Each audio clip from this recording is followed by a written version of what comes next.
भक्तों, भगवान श्री कृष्ण कहते हैं, जिसे लोग अकेलापन समझते हैं वही तो प्रभु का सानिध्य है। सुख हो या दुख, मैं हर पल अपने भक्त के साथ रहता हूँ।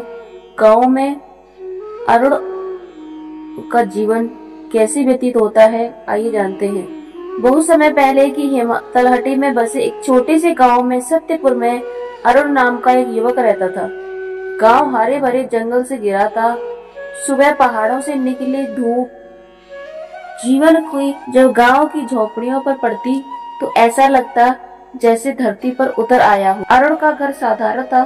मिट्टी की दीवारें, खपरेल की छत, आंगन में तुलसी का पौधा, दीवार पर श्री कृष्ण की तस्वीर। अरुण के पास ज्यादा धन नहीं था, लेकिन उसका दिल बड़ा था और मेहनत करता, माता पिता की सेवा करता और हर काम में प्रभु का नाम लेता। गांव के लोग अक्सर कहते, अरुण भाग्यशाली है, इसके पास कम है पर संतोष और भक्ति इसकी सबसे बड़ी पूंजी है। कई साल तक उसका जीवन अच्छा चलता रहा। फसलें लहलहाती, पशु स्वस्थ रहते और परिवार संतोष में रहता। अरुण सोचता, मेहनत और ईमानदारी ही सुख का रहस्य है।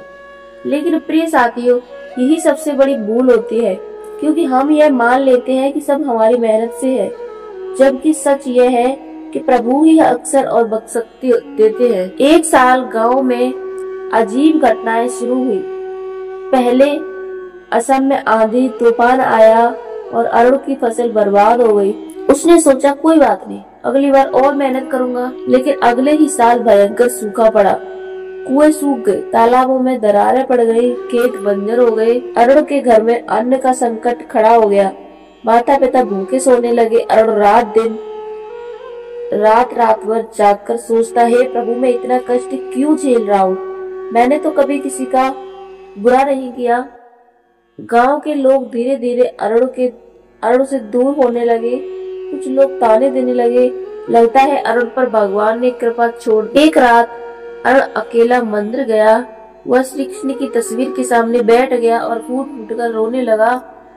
उसने कहा, हे प्रभु, मैं थक गया हूँ। लोग कहते हैं तू मेरे साथ नहीं है। सच बताइए, क्या आपने मुझे छोड़ दिया? तभी उसके भीतर से गहरी मधुर आवाज आई, अरुण मत डर, मैं तुझे कभी नहीं छोड़ता। सुख में लोग मुझे भूल जाते हैं, पर दुख में ही उनका सहारा बनता हूँ। तुझे यह दुख इसलिए दिया गया है ताकि तू और मजबूत बन सके। यह आवाज बाहर से नहीं, भीतर से आई। ये श्री कृष्ण की वाणी थी। अगले दिन अरुण बदल गया और इंसान था। अब वह निराश नहीं था।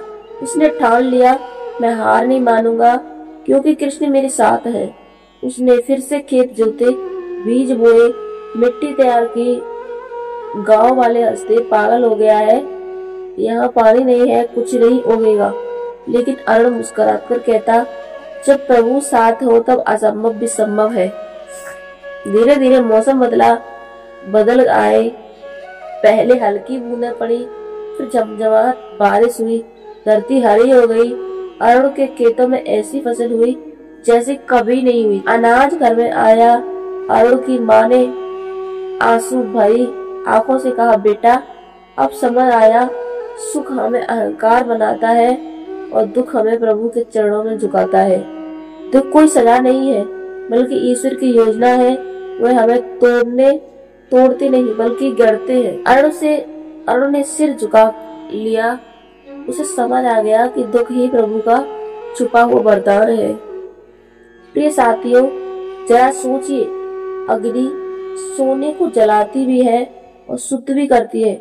समुद्र लहरों से डरता है, समुद्र लहरों से डराता भी है और मोती भी देता है। वर्षा भिगाती भी है और जीवन भी देती है।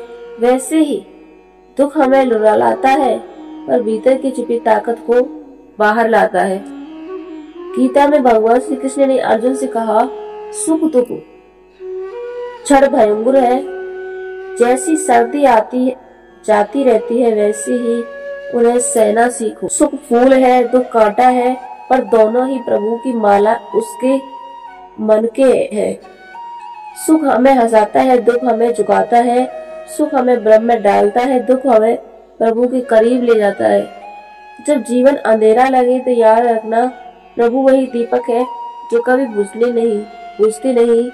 अगर सुख में हम मुस्कुरा रहे हैं तो प्रभु साथ खड़े हैं, और दुख में हम रो रहे हैं तो प्रभु हमें अपनी गोद में झुला रहे हैं। अरुण का जीवन बदल गया। अब चाहे खेत में फसल लहलहाती या सूख